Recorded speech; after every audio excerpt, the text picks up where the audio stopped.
Дайте Так, мені натискайте кнопочку. 10 секунд.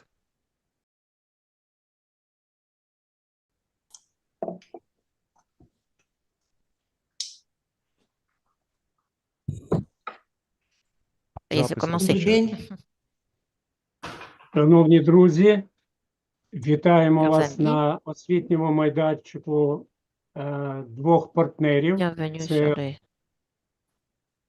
Університету менеджменту освіти Національної l'Université академії du management педагогічних de наук l'enseignement і Української школи архетипіки, et l'école ukrainienne des archétypes, які на початку жовтня 23-го року розпочали цю спільну експеримент-ініціативу qui au щодо début d'octobre підвищення 2002 кваліфікації. ont commencé cet expériment pour pouvoir Головним faire чином évoluer notre niveau, спрямований на державних службовців, на підготовку державних службовців і інших фахів, які мають суттєве значення для підготовки цієї категорії. Le but d'enseignement de notre académie, Chief. c'est préparer des fonctionnaires, des hauts fonctionnaires et d'autres missions de discipline aussi, Це spécialistes. вже 7-ма зустріч на C'est майданчику 7e rencontre освітньому, sur cette plateforme ініційованою професором І. Дігтярьовою Університету qui est менеджменту initiée par le освіти professeur Dikterova aussi, і вашим покорним слугою et bien sûr moi, Едуардом Афоніним. Edouard Dafoe. Сьогодні в нас за нашою програмою і домовленістю виступає Aujourd'hui, nous перед avons un нами programme devant nous. професор Мафісалі, але le professeur вітальне Mafisali. слово від співорганізаторів Et bien sûr, nous Університету aurons aussi менеджменту les освіти présentations, les має discours Микола présentateurs Кірченка, de ректор l'enseignement, університету. doyen de l'université. Чи є, пане Доброго Микола? здоров'я, шановні друзі, Bonjour, колеги, chers amis, партнери. collègues, partenaires, Ми раді вас вітати на цьому Раді прекрасному заході, voir dans notre який cet, наш merveilleux університет événement менеджменту освіти Національної академії que педагогічних notre наук України université organise, організовує спільно із Українською школою qui архетипіки. organise ensemble Пане avec Едуарде, ми l'école вам дякуємо за таку l'architecte. тісну співпрацю, за корисні On справи, remercie які ми infiniment робимо pour votre travail, pour cette для формування travail incroyable que nous сучасного faisons pour свідогляду, formation de notre сучасних тенденцій conscience et de розвитку світу, modernisme, pour développer notre enseignement, сучасної аналітики тих процесів pour політичних, développer un соціальних, moderne суспільних, які système d'analyser, відбуваються pouvoir analyser des choses, des systèmes éducatifs et в d'autres choses qui se Україні, passent en Ukraine en ce moment, в Європейському Союзі та і в dans цілому світі. l'Union européenne et dans le monde entier. Вже сказали, що це вже не перша наша такий захід, і ми Alors, comme сьогодні з c'était радістю précisé, on a хочемо dit que ce n'est pas la привітати première fois qu'on a commencé à почесного і відомого гостя C'est pourquoi on Мішеля voudrait vous Мафесолі, présenter Michel Mefazoli, reconnu mondialement, почесного професора Сорбони, qui est professeur des professeurs renommé, засновника і наукового керівника Паризького центру qui est досліджень créateur et сучасності і co-créateur повсякденності, du Centre parisien d'études sur l'actuel et le quotidien. Пан професор є професор. головним французьким партнером Української школи архетипіки, а оскільки ми партнер школою le plus архетипіки important de notre партнери, école то і archétype. нашим партнером. Et comme nous sommes les partenaires de cette école, donc, et alors, d'où il est aussi notre partenaire, bien sûr. Шановні друзі, цікава тема. Зміна сили чи зміна парадигми? Le sujet qui est intéressant, c'est ce changement, mutation, en fait, mutation, changement de puissance ou changement. Мабуть, кожен з Фокса. нас і неодноразово задумувався над цим питанням. Je pense que ce n'est pas une fois que chacun de nous s'est posé cette question. Тому, пане Мішель, ми з великим задоволенням хочемо послухати ваші думки на C'est цю pourquoi, Monsieur тему. Michel, on voudrait bien sûr on entend avec impatience entendre votre avis sur ces questions, sur cette problématique, Поспілкуватися, а може й подискутувати. pour pouvoir communiquer avec vous et peut-être, pourquoi pas, ne pas discuter avec vous aujourd'hui. І від Це цього дуже- отримати велике задоволення. Et bien sûr, je pense que ce sera avec grand plaisir pour tous les participants. Тому, шановний пане Мафесолі, шановні друзі, колеги, ми Monsieur готові le до professeur, chers amis, on est prêt. цієї роботи, готові Це вас travail уважно d'aujourd'hui. слухати, On est prêt à дискутувати. vous écouter, Дякуємо discuter. вам On наперед vous remercie за участь у цьому хорошому, en прекрасному avance pour cette occasion de pouvoir discuter cet événement incroyable. Я хочу висловити подяку нашому професору університету Ії Олександрівні Дігтярьовій Je за voudrais aussi її remercier творчі notre professeur пошуки Iya Degtyaryova хороших, pour ses recherches сучасних прогресивних партнерів, людей, які qui nous мають trouvent toujours des partenaires incroyables, intéressants, неординарні modernes, погляди на розвиток qui світу ont leur approche, leur vision du monde, і людського світогляду, і des visions du наших monde, думок про de l'être сьогодення humain, і про майбутнє. Всього et доброго. mais qui ont aussi une vision Дякую. par rapport Дякую, à пане notre Микола. histoire. Merci infiniment. Я лише додам до Je voudrais juste представлення, rajouter яке à cette надав нам présentation que a ректор fait notre doyen університету de менеджменту l'Université освіти de Микола Management et de Кириченко. l'Enseignement, monsieur Те, що, Микола як ми Кириченко. знаємо нашого сьогоднішнього шановного Puisque, comme nous професора savons, notre Мафісалі, professeur qui va в être Україні Мішель Мафісалі відомий передусім своєю travailler avec nous книгою aujourd'hui, «Час племен», il est занепад і connu en соціалізм Ukraine в aussi сучасному постмодерному суспільстві. par son livre, В c'est 88-му році в Парижі. Франко-український переклад, Il y a якої aussi des ключова робота traductions ще Жильбера Дюрана, franco-ukrainiennes de Gilbert Durand. структуру явно Il y a les були structures anthropologiques опубліковані imaginaires et видавничим qui sont домом publiées Києво-Могилянська par la maison академія de Kiev-Mohylanska в Academia 18 і 21 en роках. 2018 et en 21 Але ans. найбільшу Et популярність la plus grande Мішель popularité Мафісалі des набув під Michel час його Maffesoli співпраці з a eu, нашою grâce à notre школою coopération entre 2017-2024 les років через 2017 et виступи перед 2024. українськими соціологами, Et bien sûr qu'il a fait à plusieurs практиками reprises публічного ses discours управління devant з les sociologues наступними ukrainiens. темами. Неотрайбалізм і сучасна політика Des sujets comme le децентралізації, tribalisme et les politiques modernes de décentralisation. C'était le 29 трансформація 2017. політичного в етичне, Transformation des politiques en моральні éthique, цінності les valeurs постмодерного morales суспільства, et de l'espace moderne.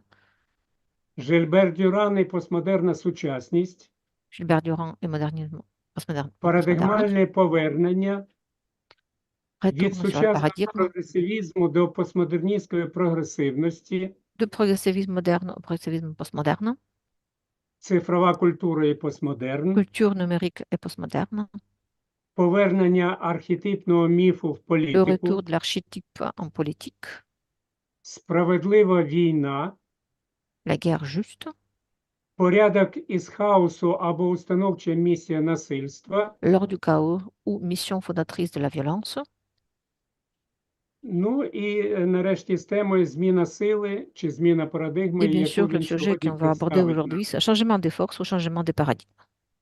За своєю популярністю в Україні ідеї постмодернізму вагомі результати співпраці з Dans la українською période de школою coopération avec архетипів. l'école ukrainienne de l'archétype, Мішель Мафісалі рішенням Michel президії Maffesoli, Національної академії педагогічних наук par la України décision des був удостоєний медалі Григорія Сковороди, яку йому було le вручено président de l'Académie 22 nationale des sciences вересня pédagogiques de l'Ukraine a été 21 honoré par року la в médaille Сорбоні. Grigori Skovroda le 22 septembre Присутності 2001 à la Sorbonne, представництва доволі lors такого des présentations ou широкого lors des представництва présences aussi посольства України в de Франції. l'ambassade d'Ukraine en France.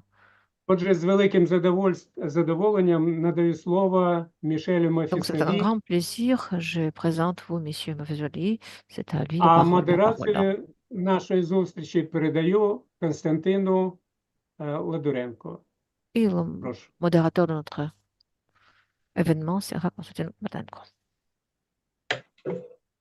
Доброго дня, всіх вітаю. Bonjour Формат у tous. нас сьогодні Notre format un доволі peu простий. spécial. Il est simple, bien sûr. До години буде лекція пана Parce Мафесолі. qu'une heure, on va avoir la lection de la part de Monsieur Maffesoli.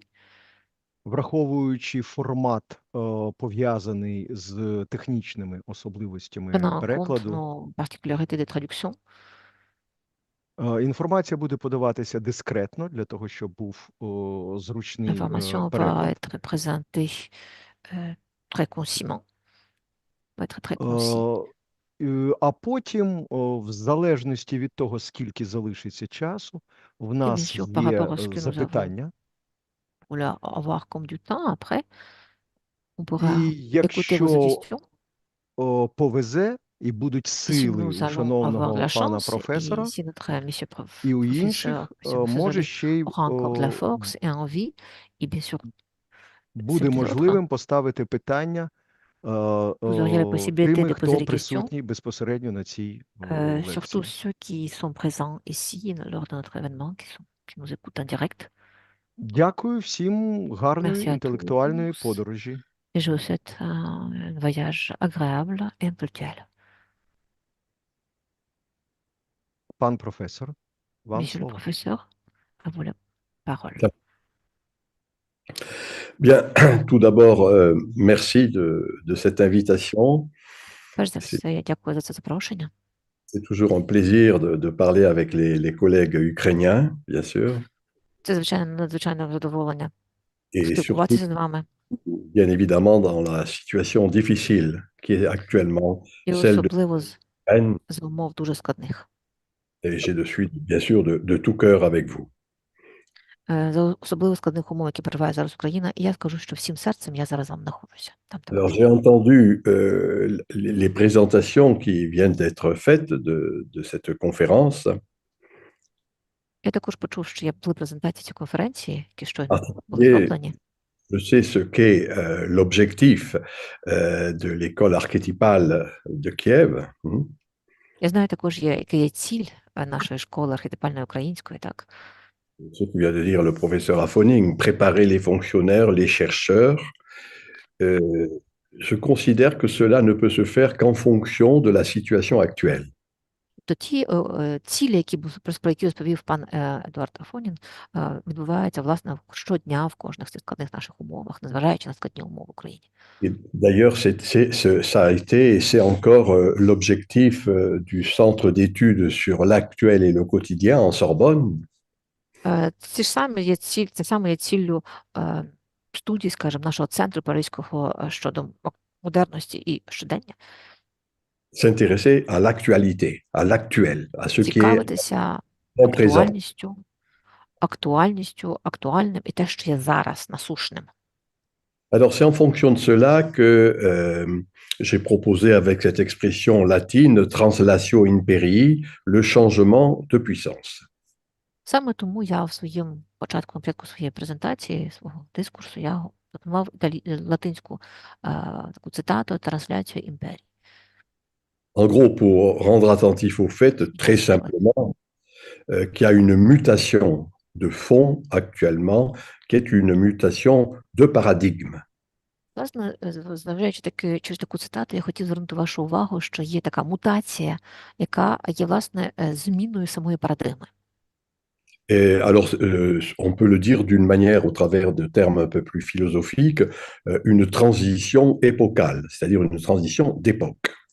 Якщо ми використовуємо такі філософські терміни, то ми кажемо про перехід епохальний. Et bien évidemment, quand il y a ces changements d'époque, et ce n'est pas la première fois que cela se passe, ben, il faut qu'il y ait un translatio studi, c'est-à-dire un changement du paradigme intellectuel. І, звісно, коли такі відбуваються зміни, то і, як само собою розуміється, мають відбуватися зміни інтелектуальної також парадигми. Et c'est là, bien évidemment, où la thématique, je dirais même le paradigme archétypal est particulièrement d'actualité. І саме в цьому контексті така особливість архетипальна є актуальною, насущною в даному моменті. Alors, tout de même, hein, je rappelle, même si ce que je vais dire, c'est des grandes banalités, mais je considère que c'est important de souligner, premièrement, qu'il n'y a pas cette espèce de grand linéarisme qui est héritier de la philosophie hegelienne ou de la philosophie marxiste, mais qu'il y a des époques. Я би перш за все хотів сказати, можливо, для кого це видасться такою банальністю, так, яку я буду повторювати, але я й навмисно хочу повторити, щоб нагадати, що як така епоха має такі особливі три символічні пункти, і епохи мають такі свої, немає лінеаріалізму в епохи. Alors, époque, je rappelle l'étymologie grecque, hein, ça veut dire parenthèse. Je veux dire par là que la parenthèse moderne, hein, ce qui commence au XVIIe siècle, ce qui s'achève vers la moitié du XXe siècle, eh bien cette époque est en train de s'achever. C'est une époque, une parenthèse qui est en train de se fermer. Я б хотів нагадати також, що саме значення слова епоха означає парантези, дужки. І, власне, це те, що ми говоримо, це те, що розгорнулося на початку 17 століття і завершиться середині 20 століття. Це, власне, те, що ми бачимо перед собою. Alors, deuxième hypothèse de base, hein, c'est que quand il y a ces changements d'époque, ben, il faut voir quel est le principe qui est en train de disparaître et le principe qui est en train de renaître. І, власне, коли ми беремо до уваги, що кожна епоха має свій принцип, свій такий вектор, так, генератор, то нам треба звернути увагу на те, що є базою, що є важливішою, найважливішою, скажімо, принципом таким. Alors, le principe, hein, je rappelle, principium en latin, ça veut dire le fondement.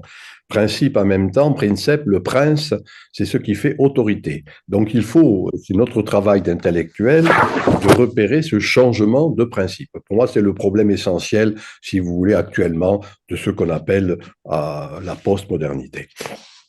Власне, те, що ми говоримо про принцип, у нас є саме таке розуміння самого слова принципу як основний, і також принцип як головний чи передуючий. Так? Власне, в цьому і полягає ця особливість цих фундацій, цих принципів і парадигми існуючої. Alors, voilà, en gros, ce principe, cela a été développé de diverses manières. Bien sûr, c'est Michel Foucault, l'épistémé, c'est le paradigme de Thomas Kuhn, et puis c'est surtout, pour ce qui me concerne, cette idée d'imaginaire développée par mon maître Gilbert Durand. Звісно, це поняття принципу було розвинуто різними шляхами, різними баченнями презентоване. Зокрема, наприклад, те, що називається духом часу у Гегеля, також таке як епістема, вона бачиться у Мішель Фуко, слова і речі, парадигма Шекунта також, а також уявне, як представляє його Жильбер Дюран, як психологічна атмосфера, клімат. Et Durand, quand on lui demandait de définir justement cet imaginaire et sa dimension archétypale, il disait tout simplement c'est une atmosphère, hein, c'est un climat, atmosphère mentale. Et donc voilà, en gros, il y a un changement atmosphérique, je dirais, un changement climatique stricto sensu. Il faut accepter cette idée très simple qu'il y a aussi un changement climatique spirituel, culturel. Отже, коли запитували, наприклад, у Жильбера Дюрана, що ж він має на увазі під собою уявне, так, то він говорив перш за все про атмосферу, зміну атмосфери, атмосферно-кліматичну, і відповідно, як наслідок, що не є можливим без зміни клімату і атмосфери ментальної. Alors, je ne sais pas, moi, quel est le débat intellectuel en Ukraine, mais je vois en France, il y a eu beaucoup de difficultés à accepter, encore une fois, ce que je viens d'appeler cet imaginaire, cet impératif atmosphérique, parce que la mentalité de l'intelligentsia reste que très marquée par une conception hegelienne ou marxiste de l'histoire. Et donc, difficulté de prendre en compte cette dimension purement culturelle ou spirituelle. Я не знаю, які тенденції в Україні, які дискусії ротаються на цьому фоні в Україні, але я знаю, що у Франції було дуже важко прийняти саме поняття цього принципу, яке представлено, наприклад, було як уявне, саме поняття зміни клімату ментального, так? Наприклад, можуть представляти які думки, як Гегелем, а також або Марксом, але насправді це дуже такі жорстокі бої, скажімо, інтелектуальні, точилися навколо цього принципу. Alors, la troisième point, la troisième banalité que je veux dire, c'est ce processus que j'emprunte d'ailleurs à un sociologue américain qui s'appelle Sorokin, c'est ce processus que j'appelle de saturation, c'est-à-dire non pas une rupture brutale, mais au contraire une recomposition. Hein, c'est-à-dire, encore une fois, c'est à partir de cesse qu'il y a une autre naissance. І, власне, я кажу також хотів би сказати іншу банальність, це така остання, нагадаю про насиченість. Я використовуюся терміном, який було представлено американським соціологом, перед тим Сорокіним, який говорить про те, що відбувається якась деструкція, а відбувається рекомпозиція, тобто з елементів вбудовується щось інше. Alors voilà, c'est à partir de là, voilà ma thèse, hein, ce que je vais développer aujourd'hui. En gros, ce qui a été la modernité, c'est une époque rationaliste, tourné uniquement futuriste, c'est l'histoire, le temps, l'éternité lointaine, c'est le chronos. Et c'est ce qui a caractérisé, en gros, la modernité, j'ai dit, entre le XVIIe et le XXe siècle. Власне, теза, яку я вам запропоную сьогодні, це теза про різні категорії епох, раціоналістичні такі. І, власне, ми кажемо про модернізм, який є раціоналістичним, спрямованим в майбутнє, футуристичним, і звідси, власне, поняття далекої вічності, далекого часу, так, і під значенням хроносу. Et à cela est en train de succéder, voilà mon hypothèse, moi, cette époque postmoderne, mettant l'accent beaucoup plus sur la mémoire. Je dis une époque mémorielle, non pas simplement l'histoire, mais le destin que je vis avec d'autres, quelque chose qui va mettre l'accent sur l'espace. Dans la mythologie grecque, c'est le kairos. Le kairos, c'est l'instant éternel. Отже, також я говорю про цю ідею постмодернізму, де домінує пам'ять, де домінують згадки, так, і, власне, тут момент йде швидше про долю, про простір, і ми говоримо про вічність постійну, зараз скажемо, вічність, момент вічний, відповідно про кайрос, так, тобто ми говоримо знову ж таки про простір. Alors, le kairos, l'instant éternel, c'est tout simplement, j'insisterai beaucoup là-dessus aujourd'hui, le présent enraciné dans le passé, et que c'est cet enracinement, ces vieilles racines en quelque sorte, qui sont gros de l'avenir, hein, c'est-à-dire qui peuvent nous aider à penser ce qui est en gestation. І, власне, це поняття кайрусу для мене, як бачимо, це зв'язування таке з сьогоденням, яке сягає своїм корінням у минуле, закорінене в минуле, і яке гряде, говорить про грядуще, зв'язок з грядущим майбутнім. І, власне, цей зв'язок, це укорінення і є тим кайрусом. Alors, c'est ça que j'appelle, après d'autres, bien sûr, la translation in perii. On trouve cette idée dans la philosophie du Moyen-Âge, du XIIe siècle, qui montre bien justement qu'il y a une conception non pas linéaire, mais un processus, dans le sens simple du terme, un processus cyclique. Et la formule que je traduis cela en disant « le futur est derrière nous ». C'est-à-dire, c'est à partir de ce qui est le passé qu'on peut comprendre le futur, c'est ça l'archétype. І, власне, звідки моя ця ідея, також третя ідея, це трансляція імперії, тобто, коротше кажучи, щось на кшталт, коли ми говоримо, ця ідея, власне, така є не новою, так, вона ще з'явилася в середні віки 12 столітті, коли концепція в тому поняття часу і простору не є лінейнарною, а вона є циклічною. І саме про це я говорю, що майбутнє є позаду нас, тобто, ми можемо говорити про майбутнє, якщо вже знаємо і існуємо в нашому минулому, тобто народження майбутнього з минулого. C'est ça, si vous voulez, que dans la tradition, moi, qui a été la mienne, soit à la fois Gilbert Durand et le philosophe Heidegger, insiste sur une conception, comment dire, phénoménologique, c'est-à-dire analyser ce qui est là, hein, le là en quelque sorte, et non pas ce qu'on aimerait qu'il soit. Et ça, c'est pour moi le vrai problème intellectuel du moment, hein, encore une fois, cette perspective phénoménologique, ce qui est là.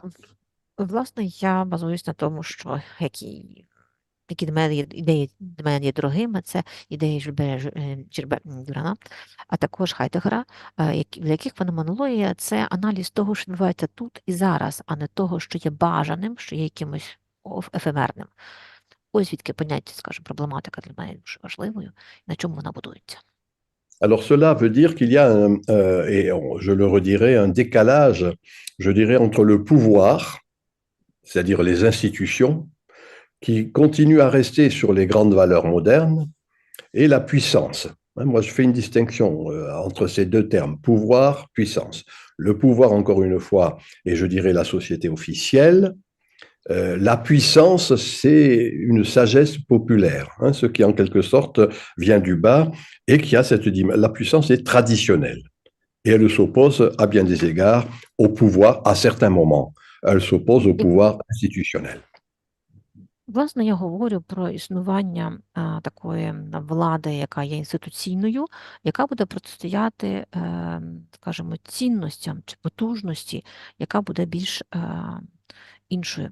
Власне, ця презентація цієї влади інституційної є самим суспільством, таким фундаментальним, а те, що ми говоримо про цінності і потужність, чи потуги, чи сила, так, інша, не влада, а сила, власне, хочу це підкреслити, це є мудрість людська, скажімо, і вона є традиційною. Et cette puissance populaire, pour moi, il y a un retour de cette dimension, c'est l'ordre symbolique. Encore une fois, Власне, є повернення в dans цій cette typologie. потужності людській, в цій з глибин з нашого народу, має порядок символічний, ще інший вираз.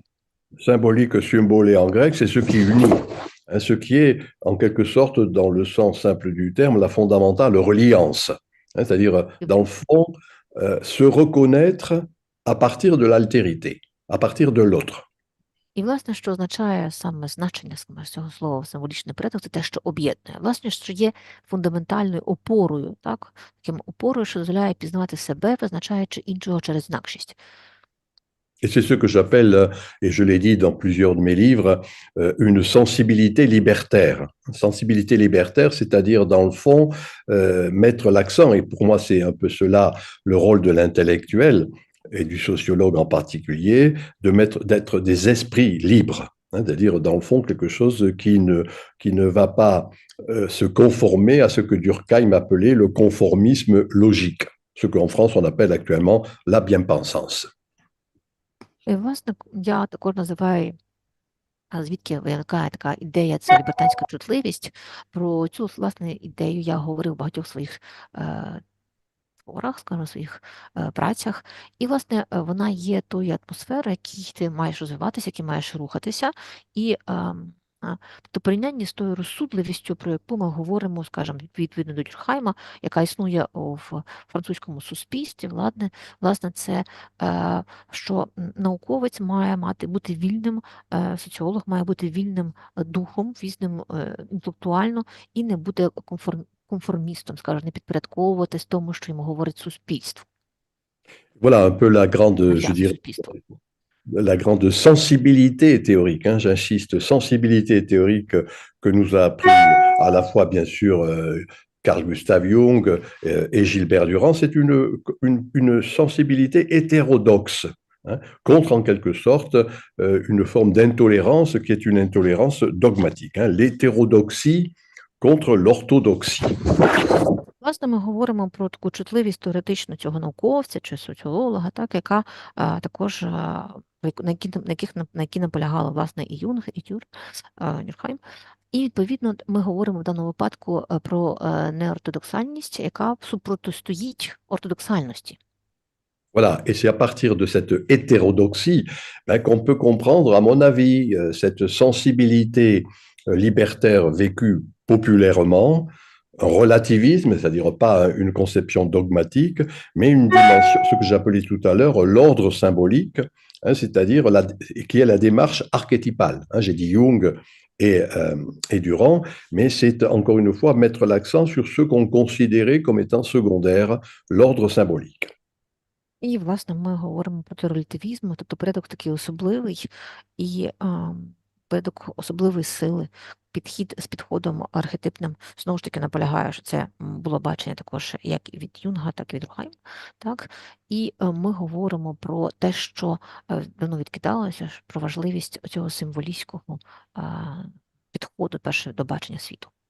Et c'est à partir de ces pistes, hein, intellectuelles ou de questionnements théoriques que je viens de dire, qu'on peut comprendre, et voilà mon hypothèse fondamentale concernant la postmodernité, une sorte de réenchantement du monde, hein, c'est-à-dire un réenchantement qui va s'appuyer sur la démarche traditionnelle et archétypale.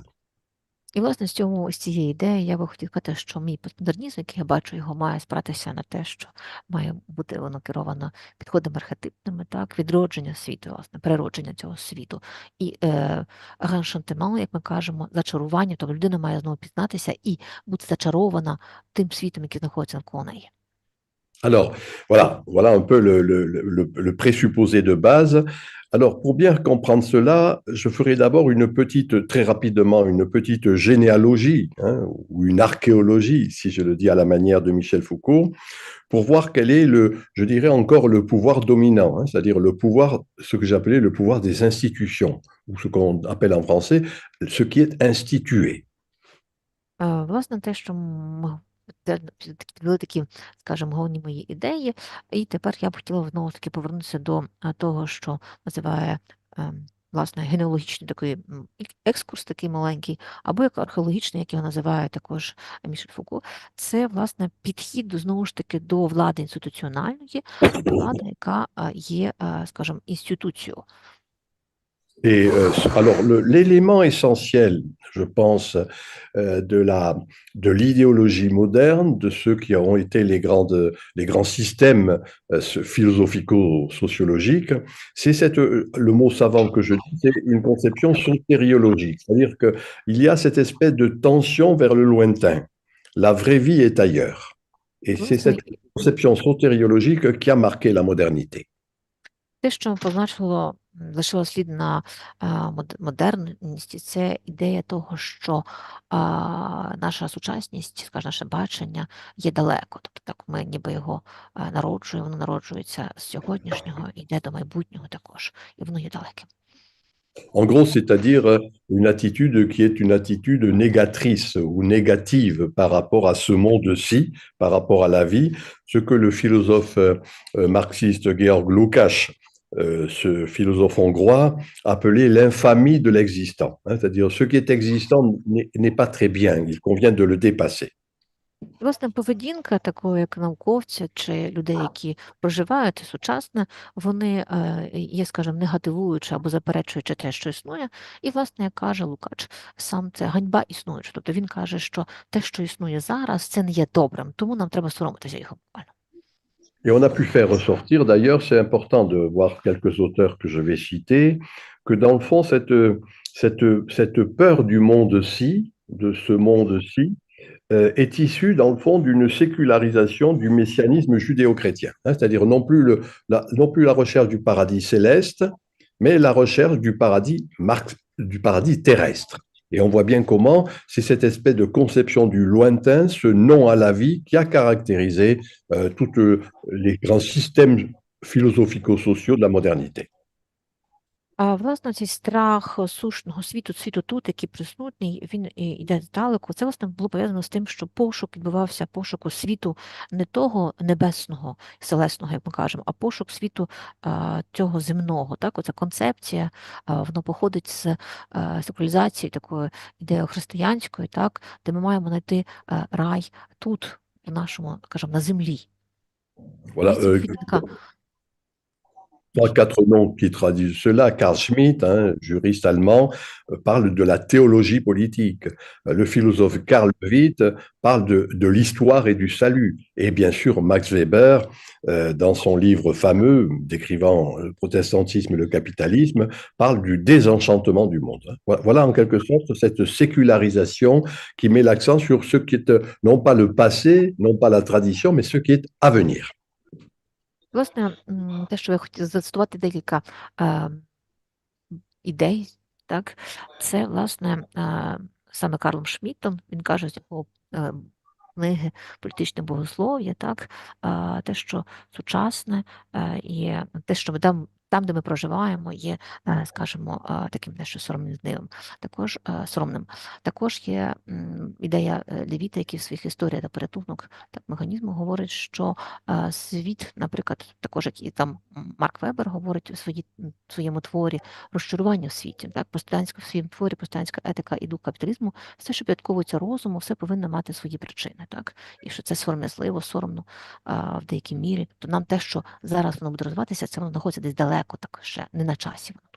Voilà un peu ce qui est, pour dire fort simplement, l'imaginaire, hein, l'imaginaire de la modernité, le climat, l'ambiance, sécularisation, profanisation du sacré, hein, c'est-à-dire qu'il n'y a plus de sacré, et dans le fond, la conséquence, c'est l'oubli de la tradition archétypale. Hein, je dis bien oubli. говоримо про таке уявне сучасності, так, уявне сучасне – це секуралізація, це освящення його, так, освячення сакрального якогось особливого, що відбудеться. І, власне, ми говоримо про те, що про забуття, забування чогось, що може потім повернутися, ми просто його не віднароджуємо, не створюємо, а воно давньо забуте, те, що ми вже добре знали. Ось звідки потім народжується також традиція архетипальна. Alors voilà, je dirais la cristallisation, hein, c'est-à-dire le point important de ce processus moderne, pour le dire très simplement, c'est le déracinement, hein, la négation de la mémoire et la dénégation de la tradition. Et on voit bien comment, sous ces diverses formes, c'est cette négation et cette dénégation qui est, encore une fois, tout l'imaginaire moderne. І, власне, що маркує зараз нашу модернську епоху, це теж відбувається кристалізація в того всього, що існує, так? Тобто ми кажемо, вириваємо з корінням його свідкість, так? І, власне, заперечення самої пам'яті. Так? І, відповідно, також ця денеганізація самого традиції, так? І прогресивізму, тобто прогресивізму, міф про прогрес, який там потім подалі, я буду трошки більше далі говорити. Alors voilà, cette dénégation d'ailleurs s'exprime, et moi ça a été ma thèse d'État dans les années 70, en 1979, avec Gilbert Durand, c'était le mythe du progrès. Mythe du progrès, le progressisme qui s'est élaboré au XIXe siècle, je dirais, c'est ce mot de progressisme qui est en quelque sorte la quintessence de ce qui est l'époque moderne. Власне, моя ідея сама заперечення традиції, так, прогресивізму, ідея, яку також потім розгорнув з моїм вчителем Жильбером Дюраном, це і така ідея про міф про прогрес. Так, тобто це було в 19 столітті, власне, і ця філософія, особлива філософія історії, так, звідси. L'instrument théorique, d'ailleurs, que l'on en soit ou pas conscient, et ce qui a caractérisé à bien des égards toute l'attitude intellectuelle, c'est la fameuse dialectique. Hein, dans la perspective hegelienne, je rappelle que le terme allemand de Hegel, Aufhebung, c'est dépassement. On va dépasser en quelque sorte justement tout ce qui était les racines humaines. Et c'est cette idée de dialectique, thèse, antithèse, synthèse, hein, et gardons cette idée de dépassement, c'est très important, qui est l'expression la plus simple du déracinement, qui est le déracinement moderne. І, власне, цей філософія, діалектика, про яку я говорю, це, власне, це несвідома поведінка, так? Те, що говорив також Гегель, це можливість, чи треба обов'язково перескочити за самого себе, людина має прийти. І, власне, ця ідея, теза, антитеза і синтеза, саме в цьому і полягає цей діалектизм сучасності, тої ідеї сучасної.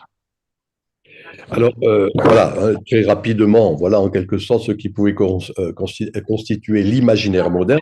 Et de mon point de vue, et je pense que pour certains d'entre vous c'est pareil, c'est tout cela qui est en crise. Mais je dis bien en Власне, crise. це є в нас уявним, скажімо, модерний, і, власне, саме це є в кризі. Тобто зараз ми знаходимося в такій історичній кризі. Mais à crise, c'est-à-dire que ça continue, je dirais, d'être théorisé par les élites intellectuelles, les politiques, les journalistes, et en même temps, cela n'est plus dans l'ordre, ce n'est plus vécu actuellement, dans l'actualité, ce n'est plus vécu de diverses manières, justement par la sagesse populaire. Власне, те, що ми говоримо про діалектизм, який створюється інтелектуалами, політиками і, власне, журналістами, не є самою сутністю життя, тому що воно не проживається людською мудрістю, людьми самими. Це нав'язується.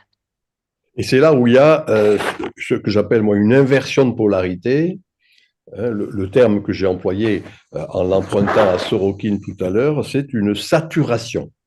Encore une fois, une saturation, soyons clairs, qui est plus vécue que pensée. Et ça, c'est le vrai problème pour moi intellectuel actuellement, c'est-à-dire que les intellectuels restent encore une fois sur une vision projective, progressiste, alors qu'il y a dans les classes populaires, dans ce que j'appelle moi la sagesse populaire, une inversion de polarité. Власне, ми говоримо про дві версії, які існують. Це версія про сатуральність, тобто перенасиченість, яка проектується інтелектуалами, тобто вони десь заходять вперед, яка не проживається, на жаль, іншим прошарком, який називаю іншим прошарком, скажімо, суспільства, яка називається мудрість народною, так, які живуть в іншому вимірі.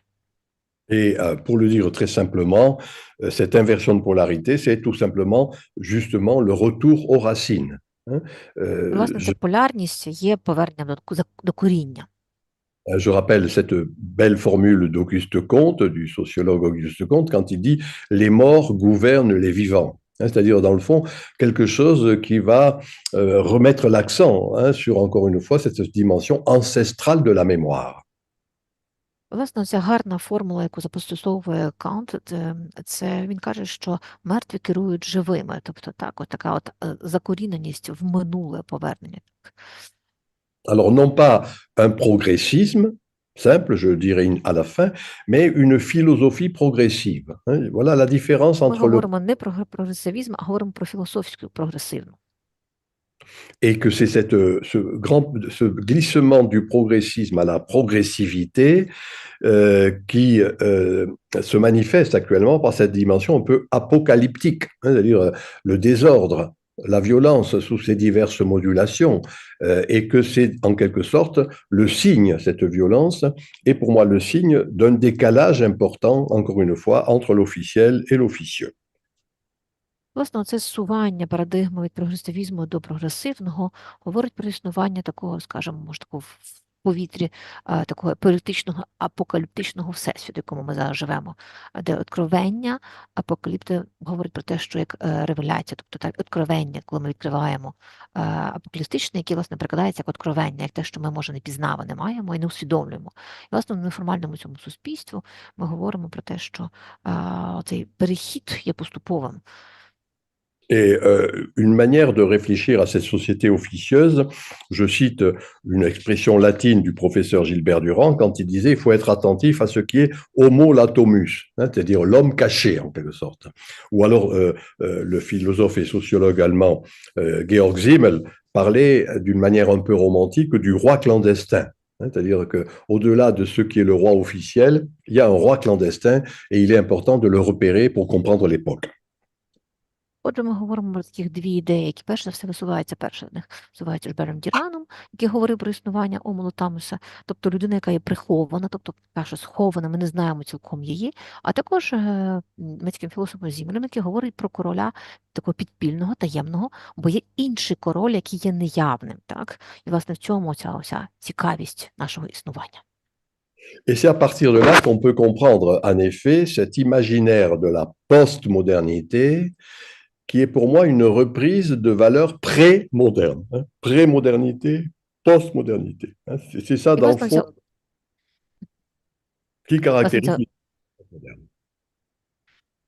Власне, ця ідея уявного постмодерністського, так, власне, говорить про те, що відродження іншого ставлення до світу, так, такого архетипічне, так, тобто повернення до того, що є сучасним також.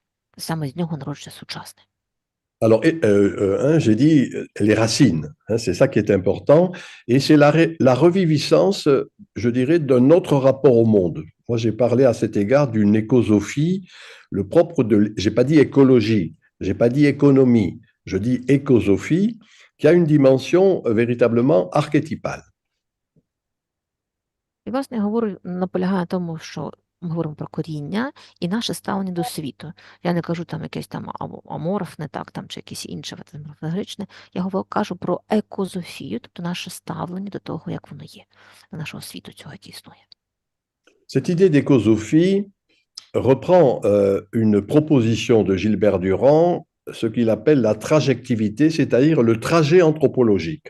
Non pas un sujet dominant l'objet, c'est-à-dire un sujet dominant la nature, mais une réversibilité, une interaction, ce que j'ai appelé, moi, pour ma part, une transcendance immanente, c'est-à-dire un rapport, en quelque sorte, retenons cette idée de trajectivité. І, власне, знову я повертаюсь до ідеї Жбера Дюрана, який говорить про траєкторію, так, таки особливу нашого шляху, так, і те, що ми йдемо до нього. І відповідно я кажу про трансцендентність іманентну. Знову ж таки, я назвав це іманентною трансцендентністю, цим переходом своєрідним. En gros, hein, c'est-à-dire finalement, non pas un principe de réalité purement de l'économie matérielle, l'économicisme, hein, la prévalence de l'économicisme, mais au contraire, ce que j'appelle un réel, dans le fond, c'est ça l'imaginaire, c'est un réel qui est gros de l'irréel, c'est-à-dire des fantasmes, des fantaisies, des fantasmagories, des rêves collectifs, et que c'est ce glissement d'un principe de réalité économique à un réel bien plus vaste, hein, c'est ça l'imaginaire, eh bien c'est ce glissement qui est important et qu'il faut comprendre à l'esprit pour saisir ce qu'est la dimension archétypale. Власне, цей принцип такої екомізізму, так, нашої реалії, як такої економіки, що здобувається містом реальному, в значенні в мірі нереальному або понадреальному, власне, де мають місце фантазмагорії, фантазії і таке щось уявне, власне, оце є самим уявним, так, і, власне, про це я хотів сказати, що це є визначальним в нашому сучасному суспільстві. Alors c'est ça hein, qui est, je vais essayer de le dire, un espace de spiritualité, un espace de dimension beaucoup plus culturelle, hein, disons-le, même si je caricature un peu mon propos, un retour du sacré, hein, qui de diverses manières s'enracine très profond. Et c'est ce retour du sacré, je dis bien espace de spiritualité, qui est pour moi ce qui est, je dirais, la sagesse populaire contemporaine. Власне, я говорю також про цей простір духовності, так, простір, який поверне власне до сакралізації, і, власне, це є особливим тим архетипіальним цим виміром, в якому панує людська мудрість. D'ailleurs, cela se dit au travers de deux mots très simples. Pour moi, il y a un glissement du temps vers l'espace. Le temps, c'était l'histoire. Le temps, c'est la dialectique. Le temps, encore une fois, c'est la philosophie de l'histoire hegelienne.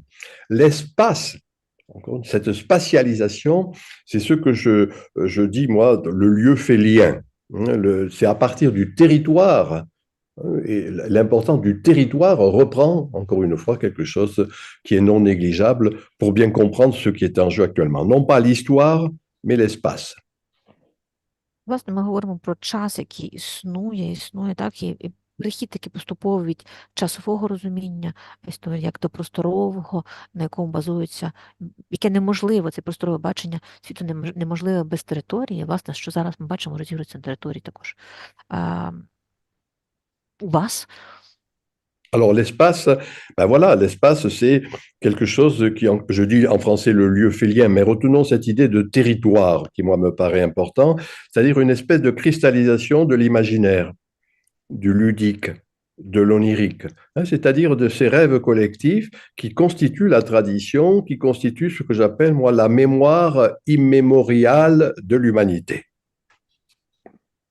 І, власне, ми говоримо про те, я хотів би відкрити, що цей простір, так, місце робить зв'язок, тобто воно нас з'єднує. І в той час емпірично цей зв'язок сьогодення і, власне, простору, так, і, власне, воно відбувається в ігровій формі, так, і, власне, про це йдеться, що це якісь мрії такі колективні, мрії, йдеться мова про пам'ять колективну, так, і обов'язково його існування цього неминущість цього існування і потребу в ньому, усвідомлення цього. Alors donc, il y a cette espèce de décalage entre je dirais une conception officielle qui reste moderne, c'est le développementalisme économique, hein, l'économicisme sous ses diverses modulations, et il y a ce néologisme que j'ai proposé, moi, enveloppementalisme. L'idée d'enveloppementalisme, c'est qu'on est enveloppé par les strates, en quelque sorte, du territoire, du lieu, hein, le pays où l'on est, et que, dans le fond, c'est ce glissement du développementalisme vers l'enveloppementalisme qui, moi, me paraît important pour comprendre hein, le retour de cette dimension archétypale. І, власне, я хотів підтримати цю концепцію, коли сучасна, яка буде протистояти тому, що існує зараз в сучасному світі, це сучасне бачення економічного розвитку, економічного, я б говорив що краще про те, що відбувається, я застосую мій неологізм, це розвиток екоанвелопалізму, тобто обгортання. Так, анвелопізму – це обгортання, бо людина огортана місцем, в якому вона народжена, в якому вона діє. Alors voilà un peu, pour le dire très simplement, d'ailleurs, ma définition concernant la tradition. En latin, tradition, c'est tradare, hein, ce qui a été donné on le transporte dans le présent, hein, c'est l'instant éternel. Eh bien, la tradition archétypale, pour le dire très simplement, c'est un temps qui se contracte en espace, ou une histoire qui devient un destin collectif. Il faut faire une distinction entre l'histoire qu'on maîtrise et le destin avec lequel il faut se comporter en quelque sorte. Отже, ми говоримо про традиційне таке бачення. Власне, саме поняття традиції означає те, що дане і що транспортується кимось. Тобто я говорю про час, який сконденсовується до поняття часу, тобто конденсується до такої часової спіралі, і про історію, яка стає історією, яка стає долею колективного. Et alors voilà, il y a une dimension, n'ayons pas peur du mot, hein, c'est ça un peu l'imaginaire, c'est-à-dire une dimension qui est un peu mystérieuse. Le mystère, c'est ce qui unit les hommes entre eux. Le mystère, et c'est important d'avoir cela à l'esprit, c'est qu'en quelque sorte, ce qui fait qu'il y a un partage des mythes. Et on n'est plus dans le rouleau compresseur du rationalisme moderne qui avait évacué les mythes, les rêves collectifs, mais au contraire, il y a de diverses manières ce mystère, encore une fois, qui unit, et c'est ça que j'appelle, moi, la contraction du temps en espace. Власне, ми говоримо про те, що уявне, яке було колись баченням сприймалося як міфічне, стає в деякому мірі своєю містерією. Містерія, яка, власне, дає можливість у цього розподілитися тим, що володіють не просто трансляція міфів, а вміння їх споживати, вміння їх передавати різними підходами. Власне, це те саме, що я називаю, власне, час, який сконденсовується до поняття нашої історії. J'ai appelé tout à l'heure cela, dans le sens étymologique du terme, l'ordre symbolique. Dire Власне, l'ordre, те, про що я говорив, порядок символічний. l'ordre symbolique, c'est tout simplement dire traditionnel ou archétypal. Hein, dans le sens, encore une fois, arché, en grec, c'est ce qui est fondamental, c'est ce qui est premier, hein, c'est-à-dire ce qui est avant toute chose, si je puis dire. Et donc, dans le fond, l'ordre symbolique, c'est de rappeler qu'il y a cette dimension traditionnelle et cette dimension archétypale qui constitue, dans le sens simple du terme, alors le lien sociétal, hein, plus profond que le social rationnel, un sociétal où on est en train de reprendre en quelque sorte les rêves collectifs. Власне, оця ідея, так, про яку я говорю, те, що ми вимушені ділитися міфами, так, і, власне, відбувається з така причинами і наслідок перетворення часу в простір. Власне, це те, що символічно в традиційному порядку ми говоримо про фундамент, про основний, це є первісним, так, це те, що він є архетипним, так. І, власне, нагадати те, що вимір нашого, де поєднується традиційне і архетипальне, яке дає можливість їм ставати таким зв'язком не суспільним, а соціальним, де в деякій мірі поєднуються всі мрії суспільні, скажімо, всіх людей існуючих. Alors, bien sûr, c'est ça la tradition, hein. Ma définition, elle est simple, hein. On est en train de passer de l'ère du jeu, ça c'était moderne, à l'ère du nous, c'est la communauté. Et c'est ça le retour de la tradition, c'est l'importance de l'espace, c'est l'importance de l'émotionnel, et c'est ce que j'avais écrit à l'époque, d'ailleurs ce livre, vous l'avez traduit en Ukraine, Le temps des tribus. Cette idée de tribu, de tribalisme, c'est pour le dire très simplement, eh bien, le retour de l'idéal communautaire. Et que c'est cet idéal communautaire, moi, qui me paraît être en jeu actuellement dans la sagesse populaire, ce qui est vécu de diverses manières, encore une fois, dans la vie de tous les jours. Власне, я говорив, що відбувається зараз, ми перейшли від епохи де я до епохи ми, від Хайдегера, так, і де відбувається спів, повернення до традиції, яка є емоційною, насиченою, так. І, зокрема, також я говорив це в моїй книзі, яку ви переклали в Україні, це «Час племен», ідея плем'я, ідея повернення до того племенного, до того основного первинного, так, власне, є повернення до того укорінення до нашої традиції. Et on appelle cela, moi, en français, je ne sais pas comment vous traduirez cela, ce qu'on appelle ces hauts lieux enracinés. Hauts lieux, je veux dire des endroits où, dans le fond, il y a des formes de rassemblement, hauts lieux religieux, autour des églises, hauts lieux festifs, autour des lieux de la fête multiple, lieux sportifs, hein, autour, à bien des égards, de ces lieux sportifs, etc. Vous voyez, la ville, va encore une fois être une succession de hauts lieux. Mais de hauts lieux, ça veut dire tout simplement la valorisation de l'espace. La valorisation, encore une fois, de ce qui m'unit avec d'autres en un lieu donné. Власне, ми говоримо про те, що здається, знову ж таки важливого значення місцю, місце об'єднання, називаю його ольо, високим місцем, де укорінення. А власне йдеться мова про місце, яке місце було зборів для людей, можливо, колись священним таки капищем, священним місцем, де об'єднувалися люди для тої чи іншої нагоди, чи якихось спортивних об'єднань, чи якихось інших. Тобто саме місто, в якому ми проживаємо, порівняно з селом, так, місто – це таке накопичення священних високих місць, де люди збираються і проживають їхню спільну історію. C'est ça qu'on peut appeler, moi pour ma part, c'est ce que j'ai essayé d'analyser, le rythme de la vie.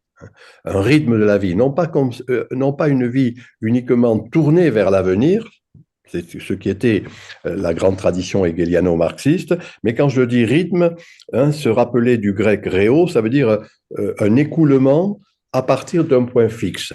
C'est-à-dire il y a un point fixe et c'est à partir de cette source que le fleuve peut s'écouler. Et c'est ce que l'oxymore que j'ai proposé pour rendre attentif à cela, et pour moi c'est ça la dimension archétypale par excellence, c'est ce que j'appelle l'enracinement dynamique. C'est-à-dire se rendre attentif au fait que les racines redeviennent de plus en plus importantes. І, власне, я говорив би про те, що існує особливий ритм, такий життєвий, так, від кому відбувається. Власне, ми знаємо, що ритм від грецького мови – це потік, тобто з точки певної зафіксованої точки, з певного джерела відбувається цей потік енергетичний цієї ріки, яка нас наповнює, з якій ми стаємо. Тобто, і, власне, ми говоримо про, знову ж таки, укорінення – це динамічне, бо ми постійно розвиваємося, але в нас є обов'язково точка відправлення, тобто зростання від коренів. Enracinement dynamique, ce que j'appelle croissance à partir des racines. C'est-à-dire que la plante humaine, tout d'un coup, et pour moi c'est une des spécificités de l'après-modernité, ça sera une spécificité de la postmodernité, c'est ça la tradition, la plante humaine se rappelle, comme toute plante, qu'elle a besoin de racines pour croître. Et que c'est ça, disons, la radicalité. La radicalité, en son sens étymologique, c'est la prise au sérieux des racines. Quelqu'un en France comme Jean Baudrillard l'avait bien souligné. Et pour moi, c'est cette radicalité intellectuelle qui peut permettre de comprendre l'enracinement dynamique sociétal que je viens d'indiquer. Власне, ми говоримо, що людська рослина, як будь-які інші рослини, так, має особливу таку специфіку.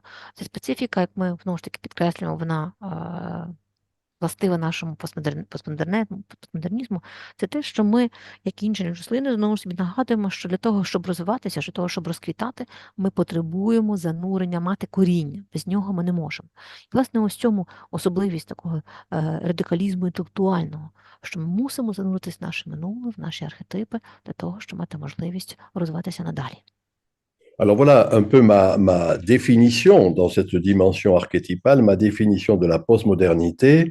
Je la dis très simplement, vous l'avez déjà dû l'entendre parce que je l'ai dit plusieurs fois, synergie de l'archaïque et du développement technologique. C'est-à-dire retour arché, j'ai bien dit tout à l'heure, c'est ce qui est premier, ce qui est fondamental, et qu'il y a quelque chose qui fait que d'une certaine manière, vécu populairement, en particulier d'ailleurs, c'est intéressant à voir chez les jeunes générations, qui reprennent les vieux mots traditionnels, archaïques, avec l'aide du développement technologique, c'est-à-dire Internet, blog, forum de discussion, Twitter, Facebook, etc.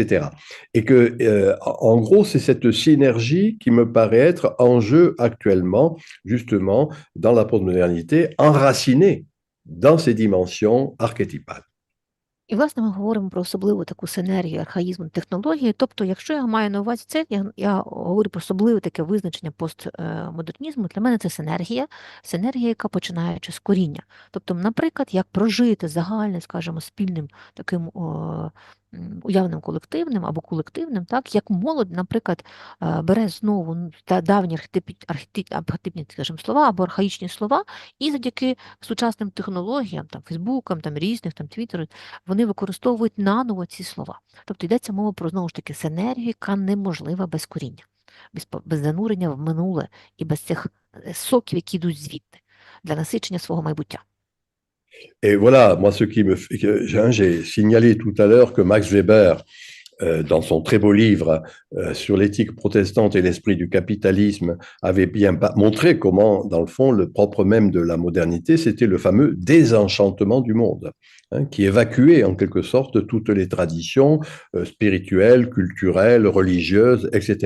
Moi, de mon point de vue, et j'ai consacré un livre là-dessus qui s'appelle Le réenchantement du monde, c'est-à-dire qu'encore une fois, d'une manière, j'insiste là-dessus, plus vécu que pensé, justement dans l'actualité, hein, dans la vie quotidienne, dans la sagesse populaire, il y a une forme, à bien des égards, de réenchantement du monde, vécu en particulier par les jeunes générations. Власне, я говорю про особливість, ось особливе таке поняття, як розчарування світом, так, ніби його розчаклування, скажімо, цього світу. І те, що мене цікавить, це як оце прожити, так, прожити не якесь уявне, інтелектуальне, воно швидше набагато важливіше, ніж те, що якесь там продумане інтелектуальне просто. Те, що живе суспільне колективне, скажімо, прості люди, є набагато важливіше для мене, і, наприклад, люди молоді, так, є набагато важливіше, ніж те, що надумане інтелектуально. Просто інтелектуально. І, власне, те, що Макс Вебер говорив у своїй книжці, що світ також розчаровується, так, і, власне, світ несе в собі оце проживання. Саме і це є найважливіше. Et du coup, je dirais l'instrument intellectuel, hein, l'instrument théorique qui nous avait servi d'analyser la vie sociale, hein, j'ai rappelé, c'était la dialectique, hein, le dépassement, hein, en allemand, dans la perspective hegelienne, l'Aufhebung. À l'opposé de cela, j'utilise là encore un terme allemand que j'emprunte à Heidegger, Verwindung. Hein, ce n'est pas le dépassement des traditions, mais c'est la reprise, la distorsion et la guérison. Hein, c'est-à-dire reprise, c'est-à-dire qu'on reprend des éléments que dans notre progressisme, on avait cru dépasser. C'est pas exactement au même niveau, distorsion, et cela peut aboutir à une forme de guérison, c'est-à-dire un bien-être social. Et pour moi, c'est ce passage du dépassement à la reprise, hein, gardons ce terme d'une manière très simple, qui paraît être la grande caractéristique du moment. І, власне, ми говоримо про те, що елемент, такий інструмент діалектуальний, так, діалектний, це перехід, таке було бачення, це було перехід за межі, перейти на самих самі. На противагу існує тому, про який говорив Хайдеггер, це те, що ми повторно беремо якісь елементи з нашого минулого, і, власне, ці елементи дають нас можливість одужання і оздоровлення, бо ми розчаровані світом, та людина, яка розчарована була світу того, і, власне, оце одужання, оце відчуття себе гарно, власне, буде і приводити до добробуту соціального, так. Voilà, pour le dire d'une manière très simple, au travers de 2 ou 3 images bien compréhensibles, ce dans lequel a été formée notre manière de penser le monde, hein, j'ai bien dit, c'était le progressisme, la flèche du temps, demain, un peu plus tard, hein, c'est cette espèce de société parfaite à venir. À l'opposé de cette flèche du temps, il y avait, et c'était la perspective de Nietzsche, le cercle, le retour du même. Moi, tout ce que j'essaie de dire concernant la tradition, concernant la dimension archétypale, concernant l'imaginaire postmoderne, c'est ni la flèche, ni le cercle, mais la spirale. Et encore une fois, on voit revenir un certain nombre de choses, pas exactement au même niveau, mais c'est cet enracinement dynamique qui me paraît être à l'ordre du jour. Власне, знову-таки підкреслюю те, що оце бачення існуючого життя, існуючого часу, як стрілки часу, так, що було принесене нашим прогресивізмом, так, не підходить до сучасності того, що відбувається. І навіть не коло, тобто, яке навколо мене, так відбувається, тобто повернення до самого себе, яке було запропоноване Хайдеггером, так, а я швидше говорю про існування спіральності. Спіраль як водночас є прогресом, прогресивністю. C'est ça, la philosophie progressive, hein, pas le progressisme, mais le progressif, la philosophie progressive, celle de la spirale. Donc, moi, je dirais à la fois c'est enraciné, hein, pertinence, et en même temps, ça a un aspect prospectif. Hein, c'est-à-dire que ça nous indique ce qui est en gestation et ce qui renvoie à cette l'amor fati, amor mundi, c'est-à-dire aimer ce monde, hein, aimer le destin, aimer ce monde collectivement. Et c'est en ce sens que je peux dire que la tradition est une forme de réenchantement du monde. Et que dans le fond, la dimension archétypale, je dis bien vécue quotidiennement, hein, plus vécue que pensée, qui est, n'ayons pas peur du mot, cela même de la sagesse populaire, est quelque chose qui est à l'ordre du jour actuellement. Власне, ми говоримо про те, що на відміну від прогресивної філософії, про яку ми ніколи не скажемо, так скажемо, достатньо, що актуальним є те, що укорінення, перш за все, має обов'язково бути. Оце укорінення і велика любов до цього світу, до долі, прийняття їх такої, так, і те, що проживається колективним, так, традиція, власне, є це, власне, розчарування тим, що ми ніби його розчакловуємо, цей світ, який навколо нас, і ми мусимо його прожити. Власне, в цьому є і мудрість колективна, власне, в цьому є і сутність самої традиції. Alors, juste pour conclure, hein, ma conclusion, je l'emprunte à un grand penseur, un intellectuel français qui s'appelle Léon Bloy. Il disait: le prophète est celui qui se souvient de l'avenir. Hein. C'est une formule un peu paradoxale. Le prophète, c'est-à-dire celui qui, dans le fond, dit des choses particulièrement pertinentes, eh bien, c'est celui qui est c'est parce qu'il se souvient de l'avenir. C'est une manière paradoxale pour dire c'est en fonction du passé qu'on comprend, bien sûr, le présent et qu'on comprend l'avenir. Я також хотів до цього залучити цитату такого відомого мислителя Клона Блуа, який говорив, що пророк – це не той, хто згадує, так, а пророк той пам'ятає минуле, тобто пам'ятає, його використовує. Так? І, відповідно, тобто той, хто за межами здорового глузду, або за межами, наважить сказати те, що от муляє очі також, ми проживаємо в сьогоднішній момент. І, власне, можливо, навіть те, чого ми не хочемо бачити. Alors voilà, c'est ça qui fait que d'une certaine manière, et ça bien sûr, je vous prie de m'excuser, moi je ne connais pas le débat intellectuel en Ukraine, mais c'est en pensant cette tradition archétypale qu'on va lutter contre la bien-pensance, lutter contre l'orthodoxie. En français, ce qui crève les yeux. Ce qui crève les yeux, c'est que c'est là et on ne veut pas le voir. Et de mon point de vue, ce qui crève les yeux, c'est le retour de la tradition. Et c'est à nous, en quelque sorte, de la voir, et c'est à nous de savoir la dire. C'est pour ça que j'ai dit tout à l'heure, la translatio imperii, c'est-à-dire ce changement de puissance, nécessite une translatio studi, c'est-à-dire une autre manière de penser le monde tel qu'il est. Je termine là-dessus et je vous remercie. Хочу говорити, що сьогоднішня наша ідея та повернення до традицій з таких одних, скажімо, речей найнеобхідніших є, тому що ми говоримо про те, що відбувається особлива боротьба. Я не знаю, знову ж таки, як це відбувається, які ідеї, як розгортається думка філософська в Україні, не дуже добре ознайомлений, але ось ця боротьба з ортодоксією, тобто те, що ми бачимо, те, що перед нашими очима тут і зараз, ми, власне, намагаємося закривати на нього очі і не бажаємо його бачити як такого, як таке. І повернення, власне, до традиції – це також зміна своєрідна сили, тобто зміна не лише просто сили, а зміна особливого підходу до цього життя. І зміна парадигми, звідки, я кажу, саме звідси необхідність зміна інтелектуальної парадигми. І, власне, на цьому я б хотів би завершити мій дискурс. Дуже дякуємо, пане професоре. Merci infiniment. Тоді я почну ставити ті питання, які були заздалегідь Je me permets de poser des записані. questions qui étaient enregistrées auparavant. Et vous les avez reçues, je pense. Comme j'ai dit tout à l'heure, comme j'ai dit au professeur Affoning, je ne peux pas répondre à toutes les questions que j'ai reçues, en effet, parce que pour tout vous dire, j'ai une autre conférence avec le Brésil dans peu de temps, mais je peux répondre à trois questions. Як я казав пану Афоніну, що я не можу відповісти на всі запитання, які представлені, бо оскільки в мене також буде інша конференція з Бразилією, так? Але я можу відповісти на 3 запитання. Мгм. Пане Едуарде, може ви честь таку мікрофон, да.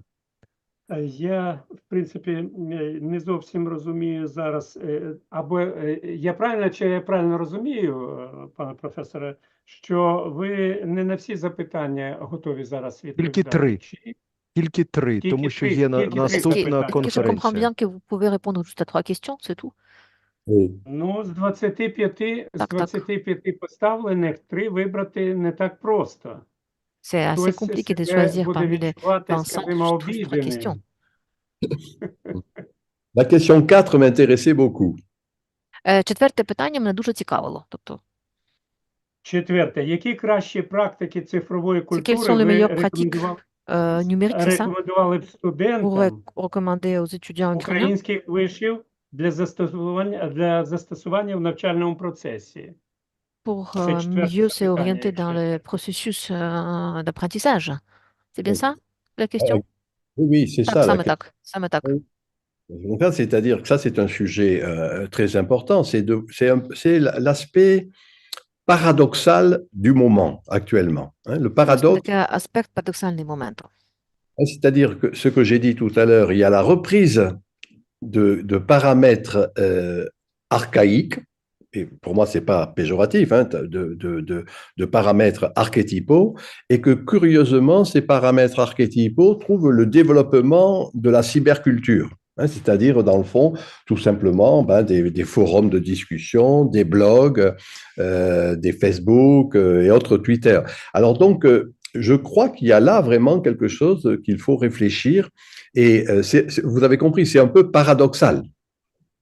Власне, те, що відбувається парадоксально, це те, що відбувається повторно, це до архетипікальних цих ідей, і те, що відбувається розгорення в такі cyberкультури, до різних блогів, роздання різних розмовин, перемовин, в блогах, в інстаграмах, тому подібне. Vous voyez, par exemple, moi j'ai montré que au travers des forums de discussion, hein, ce que j'appelle la cyberculture, hein, ou le net activisme, eh bien, dans le fond, c'est cette espèce de liaison avec cette vieille idée de la tribu, hein, la communauté, le temps des tribus, moi je disais, et puis ce développement tribal trouve l'aide du développement technologique. Donc je crois qu'il y a là c'est une des pistes, à mon avis, la plus importante pour réfléchir à bien des égards à ce retour, hein, de l'archétype au sein de la modernité. Власне, те, що відбувається, як я називаю його нет-активізмом, тобто через форуми, через різні блоги ми звертаємося до ідей такого, до ідей плем'я, того, що назвав в своїй книжці, так, і це, власне, в цьому і з допомогою сучасних технологій, власне, в цьому є такий шлях для майбутнього розвитку, я думаю.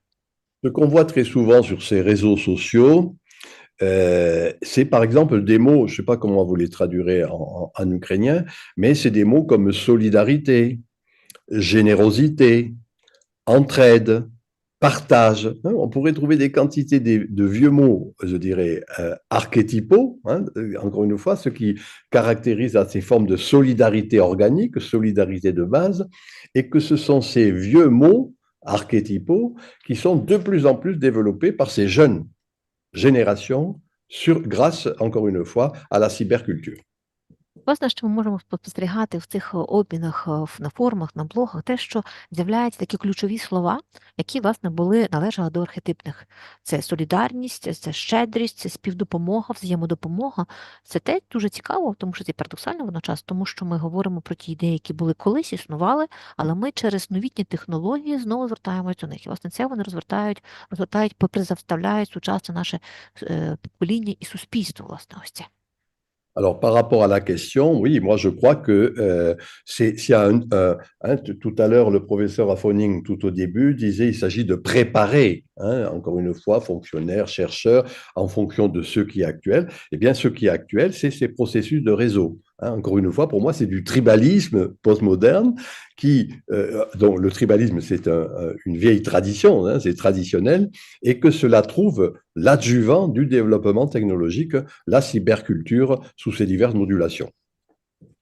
Власне, що нещодавно на самому початку нашої дискусії пан Едуард почав говорити про те, що на університет, з яким ми працюємо, чи академіку працюємо, готує майбутніх,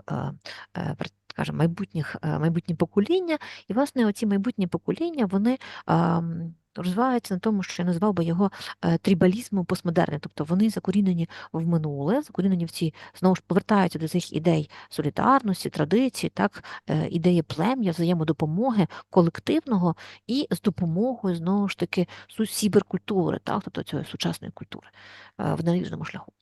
Et pour terminer là-dessus, en conclusion de cette question, c'est quand même intéressant de voir que ce sont justement ces jeunes générations qui constituent la société de demain et qui, de mon point de vue, sont déjà en train de constituer la société d'aujourd'hui, qui utilisent ces réseaux sociaux. C'est eux qui font cette cyberculture sous ces diverses modulations. Moi, je vais très souvent au Brésil et ils réfléchissent là-dessus sur ce qu'ils appellent le net activisme. C'est-à-dire qu'on ne peut comprendre le politique, on ne peut comprendre le festif, on ne peut comprendre la vie quotidienne, net activisme, qu'en fonction, encore une fois, de cette activité au travers, encore une fois, des réseaux sociaux. Donc, je pense que c'est pour moi une des questions majeures qu'il est important d'avoir à l'esprit. Власне, що для мене для підкреслення того, підсумовування того, про що ми вже говорили, це звернути увагу обов'язково на молоде покоління. Власне, вони живуть і витворюють цю сіберкультуру, і, власне, йдеться мова про не активізм, такий, як раніше виходили на вулиці, так, а оцей нетактивізм, без якого не можна зараз обійтися. Це, власне, є нашою такою умовою, рисою сучасності. Дякуємо. І якщо ви не проти, тут, скажімо, моделюючи майбутнє, як ви бачите, справедливо говорити про парадигмальність чи поліпарадигмальність, запитує Наталя Соболєва з Інституту соціології. Si vous n'êtes pas par contre, je voudrais poser une autre question. Est-ce qu'il s'agit de paradigmatisme ou polyparadigme de développement de notre société? Je n'ai pas compris la question. Donc, s'il s'agit de développement dans une paradigme ou polyparadigme de développement de notre société d'aujourd'hui?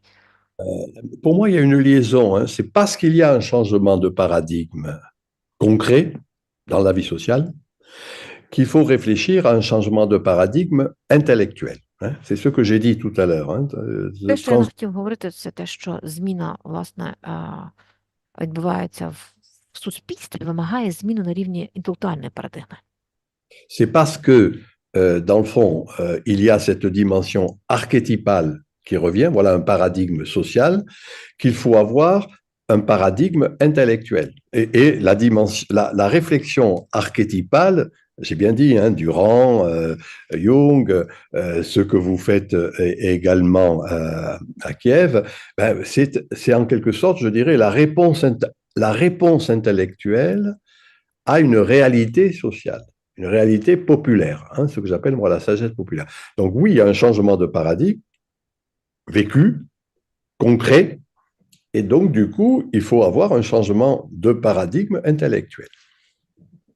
Тобто ці вимірки архетипальні, які зараз існують, так, примушують до того, що я вже говорив про Дюрана, про Юнга, і відповідно те, що робить також ваша школа наукова, це відповідно як відповідь інтелектуальна на реальність, яка існує. Тобто те, що реальність нас мотивує, щоб це народна мудрість, скажімо, теж проживає зараз взагалі проживає наше суспільство, вимушує зміну і парадигми інтелектуальної.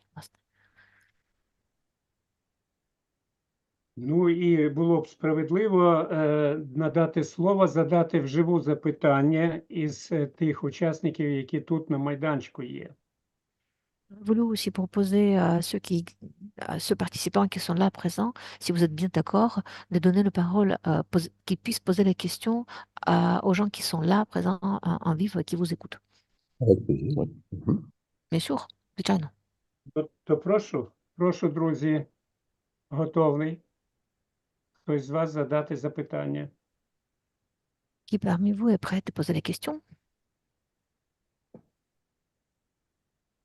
Ну, якщо таких готових немає, то тоді я знову ж таки пошлюся Пане на... Едуарде, пане Едуарде, тут професор Валентина Момонова в чаті поставила запитання. Ага, Це теж прекрасно, можна із Харкова. рахувати як живцем. Так. Вона Давайте. питає, чи має Ого. бути науковець нонконформістом? проводячи свої дослідження у конкретному суспільстві. Donc la question Чудове des запитання. professeurs Mamotova, est-ce que le chercheur ou scientifique doit être non-conformisme en faisant ses recherches, en menant sa vie scientifique? Ah, Можна moi, я уточню своє питання? Est-ce que je peux Немає, а чи présenter? може, скоріше за все, да? Чи може Est-ce qu'il він? peut être plutôt, je dis ne pas, ne doit être, mais plutôt est-ce qu'il peut, est-ce qu'il est possible qu'il soit non-conformiste, non-conforme? est-ce qu'il peut? C'est difficile parce que j'ai dit l'expression d'Espa de Durkheim, c'est conformisme logique. Hein. Et Durkheim, quand il parle de conformisme logique, montre que quand on est à l'université, quand on est dans une institution, eh bien, on parle comme l'institution veut que l'on parle. Hein, c'est ça le conformisme logique. Et de mon point de vue, c'est le problème actuel. Enfin, encore une fois, moi, je ne connais pas le débat en Ukraine, mais pour ce que je connais en France, moi, ça a été ma lutte, une lutte, un combat, hein, de montrer, d'essayer d'expliquer à mes étudiants, à mes chercheurs, à mes collègues, eh bien, qu'il fallait, je fais exprès de dire le mot, se purger du conformisme logique, hein, c'est-à-dire l'évacuer. C'est pas chose facile. Mais en même temps, c'est pour moi, je dirais, l'élément essentiel pour que l'intellectuel soit à nouveau en accord avec la vie sociale. Я би сказав, що це досить важко сказати, що це так має бути, тому що вона не завжди це можливо, так? Тому що насправді, відповідно, той конформізм логічний, про який говорить Дюркхейм, власне, коли я науковець, він є голосом чи представляє ту інстанцію, в якій він працює. І теж не знаю, як це відбувається в Україні, але у Франції, наприклад, в мене була ціла така боротьба.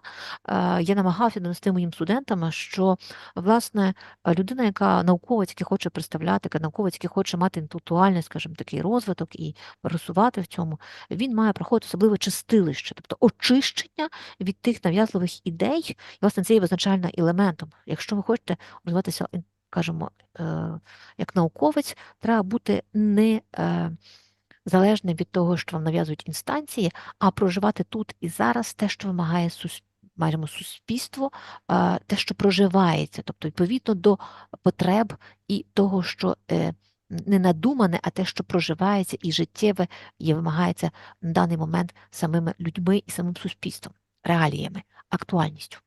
Vous voyez, juste encore un mot là-dessus. Un autre grand intellectuel français qui était Claude Lévi-Strauss avait une expression, la même chose que le conformisme logique de Durkheim, il disait un effet de structure. C'est-à-dire que quand je suis dans une structure institutionnelle, encore une fois, université, école, institution politique, etc., effet de structure. C'est-à-dire que j'ai tendance à parler comme la structure m'impose de parler. Mais du coup, il y a cette espèce de déphasage. Et c'est actuellement pour moi le problème, un déphasage entre les élites médiatico-politiques, intellectuelles et le peuple. Donc du coup, il faut dépasser le conformisme logique, il faut dépasser l'effet de structure pour justement, ce que je disais tout à l'heure, s'accorder à ce qui est, c'est-à-dire phénoménologiquement, ce qu'on constate. Я хотів би також дати іншого науковця, це Леві-Строса, французького науковця, який говорив, що є ефект структури, тобто структура, якому науковець є, яка йому ця структура нав'язує, власне, йому ту манеру говоріння чи презентації, чи то є інтелектуальна, чи його власна думка, він, власне, підпорядковується, скажімо, тій структурі, які він проживає, які він викладає. І, власне, те, що до чого я закликаю, це особливо робити таку дефазовість, тобто те, що не те, що говорить еліта, а те, що маємо його сприймати і відзеркалювати, а те, що ми проживаємо, те, що є, власне, в цьому і фенологічна ця ідея, те, що ми проживаємо, те, що констатується в даний момент, і зараз, і насущний момент. Оце є важливим, а не те, що надумане нашими нав'язаними інстанціями, чи структурами, яких ми працюємо, чи викладаємо. Підсумовуючи, скажімо, оце запитання, я би сказав таким чином. Експерименти або моніторинг Української школи архетипіки, який ми ведемо з 92-го року до сьогоднішнього дня, він дає підстави вважати, що сьогоднішнім тут і тепер в Україні є нонконформізм, який властивий всім верствам українського суспільства. Нонконформізм. Для російського суспільства на сьогоднішній день ми констатуємо ситуацію конформізму. Або, якщо спрощено говорити, ми виходимо, українець, український дослідник, виходить за межі сталого, сьогоднішнього, а росіянин, в тому числі дослідник російський, занурюється в підлеглість, в конформізм. От це те, що формулює собі конформізм. Depuis 1992, Дякую. notre école ukrainienne, en fait, on peut dire qu'on vit ici et maintenant, et je pourrais dire que notre école scientifique, c'est non conforme. Elle essaye de montrer et d'aller au-delà de ce qui est présenté, ce qui est vu par les politiciens, etc., tandis qu'en contrefaçon de ce que pour nous, scientifiques russes, ce qu'il est sous cloche des instituts, des structures dans lesquelles il est. Et voilà, donc, cet non-conformisme, il est présent dans toutes les recherches, dans toutes les choses qui est fait par les Ukrainiens, des chercheurs ukrainiens. C'est très bien. C'est très bien. Moi, je ne veux pas rentrer dans le débat ukrainien puisque, bien sûr, Це on a дуже добре, не хочу знаходити у нас дебати між Україною і Росією. Mais on a discuté avec, bien sûr, le professeur Affoning quand il est venu en Sorbonne ou à Montpellier. Et je sais bien que, en tout cas, l'école qu'il représente et je dirais, la piste de recherche archétypale qu'il développe, pour moi, s'inscrit tout à fait dans le non-conformisme. Réfléchir sur l'archétype, c'est non-conformiste. Voilà, donc là-dessus, je suis d'accord. Je ne peux pas rentrer dans le débat ukrainien, mais pour moi, c'est en phase avec ce que j'appelle le non-conformisme. Власне, після відвідини пана Едуарда і нашої дискусії в Сорбоні, також в Монпельє, я зрозумів, що шлях архетипної школи української вписується в те, що ми називаємо у Франції нонконформізмом. Він є в фазі в самій цій. Я не бажаю заходити, скажімо, в дискусії між російською і українською, які вони є різні чи схожі, так, але я знаю, що, власне, це, що робить українська школа пана Едуарда, під керівництвом пана Едуарда, це, власне, є нонконформізмом. Дякуємо, пане професоре. Merci Чи infiniment. можна Професор? було б вас попросити для підтримання максимально живої атмосфери сьогоднішньої лекції відповісти ще на два питання тих учасників, які безпосередньо зараз тут знаходяться і прослухали вашу лекцію? Est-ce qu'on peut vous demander une faveur, que vous nous accordiez encore de répondre à deux questions de deux personnes qui sont présentes actuellement à cet événement? Est-ce que vous pouvez encore répondre à deux questions? Oui, звичайно, Дуже так. дякую. Пане Федір, ви підняли руку, мабуть, ви хотіли б поставити питання пану професору. Федір Медвідь. До мене звертають, пане Константине, так? Намагаюся. Ага, ну я вас почув. Що то сьогодні звук, видно, не всі добре пообідали, але цей. Пане професоре, дуже приємно чути вас з серця Європи, тут в Україні. Зичим вам всяких гараздів. І Пане хотів Федір, би, дискретно, виходячи будь з ласка. того, що я почув, хотів би задати таке питання, може трошки оцей. У нас мова йде про зміну сили чи парадигми. Скажіть, ви в Європі бачите ту силу, яка би змінила парадигму сучасного європейського розвитку?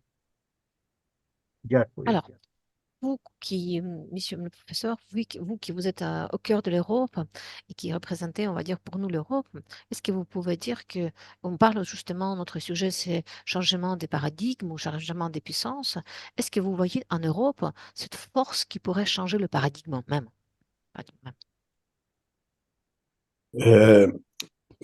Oui, oui, bien sûr. Moi, je suis frappé, je suis très souvent invité dans des débats en Espagne, en Italie, en Allemagne, etc., au Brésil, enfin bon. Mais pour ce qui concerne l'Europe, je vois que c'est un peu ce que j'ai dit 2 ou 3 fois. Il y a un vrai, comment dire, un vrai décalage, un désamour, une désaffection entre ces jeunes générations et puis les institutions académiques, les institutions théoriques. Alors oui, moi je crois que cette translation, translation, hein, ce passage d'un empire à l'autre, d'une puissance à l'autre, est vécu euh, quotidiennement par ces jeunes générations. Il n'est pas pris en charge théoriquement par, encore une fois, les intellectuels ou les institutions académiques. Et ça, c'est le problème. Pour moi, c'est le vrai problème essentiel.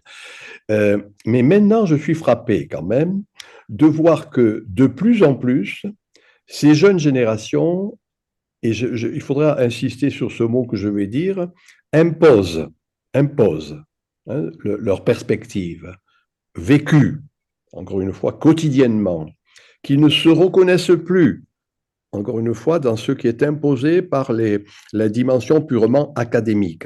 Et là, il y a une vraie révolte. En français, moi, j'ai écrit un livre qui s'appelle, dernièrement, il y a 1 ou 2 ans, qui s'appelle L'ère des soulèvements. Oui, c'est-à-dire des soulèvements, hein, des formes d'insurrection, de révolte qui, à bien des égards, représentent encore une fois ces jeunes générations contre les institutions académiques. Je suis confus de vous dire ça, mais je ne peux pas ne pas le dire. Власне, я хотів би сказати про те, що я запрошена часто відвідую дискусії в Іспанії, в Італії, Німеччині, інших європейських країнах. І, власне, де я бачу оцю особливу таку ідею, феномен такий, де молоде покоління протистоїть, скажімо, інституціям ідеологічним, і перехід з одної імперії в іншу, навіть у вас відбувалося, так, теоретично, на жаль, і це велика проблема, справді, для оцих інституцій, скажімо, теоретичних, сучасних, академічних, тому що молодь не сприймає їх і намагається покано нав'язати свою перспективу, яка проживається щоденно. І, власне, про те я також написав свою книгу, і я говорю в цій книзі про бунт. Бунт молодого покоління, який вимагає змін.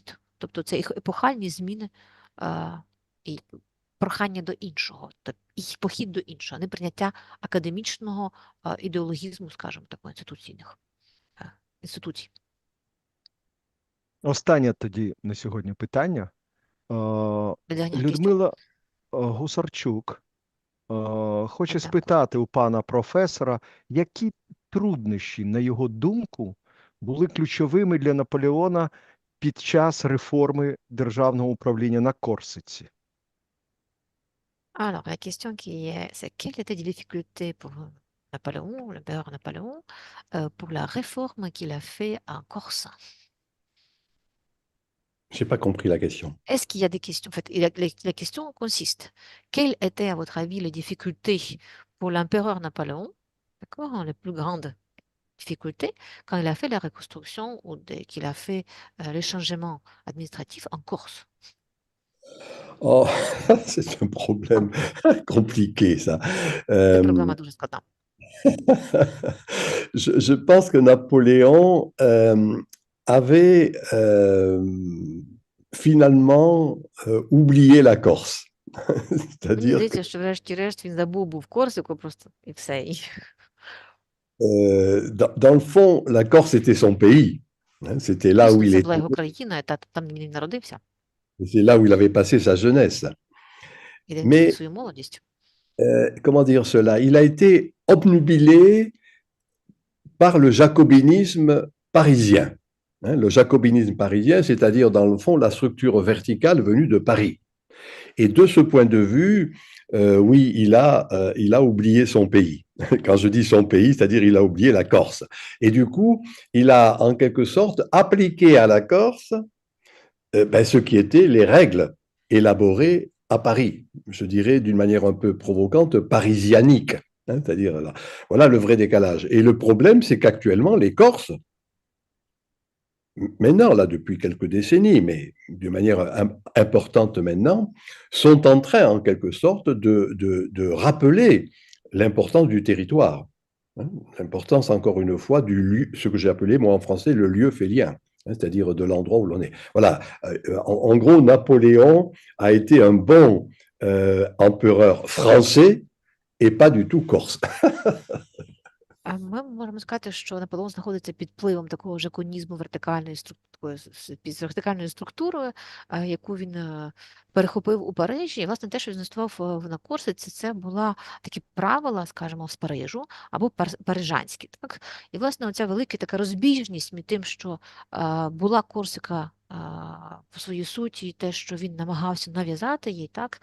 Оцей, забуваючи те, що, наприклад, це неможливо зробити. І, власне, зараз ми бачимо через багато великий час, ми знову бачимо, що Корсика в деякій мірі зараз вимагає і нагадує про те, що вона має особливий вимір і вимагає те, що ми говоримо місце, так, щоб означення себе як місця філійське, тобто місце народження, де є місце народження, і вимагає особливий підхід до свого майбутнього, так, свого розвитку. Тому що неможливо накати щось на щось, що не підходить йому у своїй суті.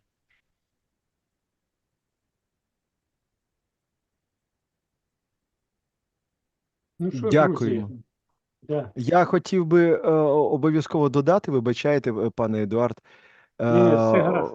Да, я хотів би подякувати пану професору за його Remercier відповіді monsieur le і professeur за pour його ses час. réponses et pour son І temps від aussi. всіх нас побажати, щоб під час його конференції з Бразилією було тепло, а не спекотно. Et de lui souhaiter pour que pendant sa conférence avec le Brésil, auquel il va assister tout à l'heure, que ce soit agréablement chaud et pas comme une tendance, une atmosphère d'enfer. Voilà, merci pour tout. Merci beaucoup. Щиро вам дуже дякуємо. Шановний пане професоре, і від нашої школи архетипіки, і нашого співпартнера Українського, вірніше, університету менеджменту освіти. Щиро вам подяка за сьогоднішню зустріч. Хочу поінформувати всіх, що це складова наших щорічних заходів Української школи архетипіки, ваш виступ сьогодні. А наступна титульна зустріч наша відбудеться 26 червня.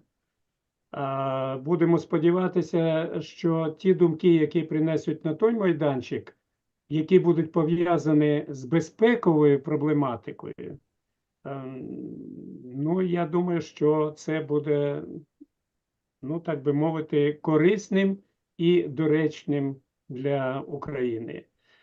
Ще раз я вам дуже дякую за співпрацю, дуже дякую за те, що ви, я би сказав так, незмінний наш партнер, на якого ми можемо покладатися, який нас ніколи не підведе, який постійно з Україною, який живе настроями і інтересами України. Щиро дякую за це вам.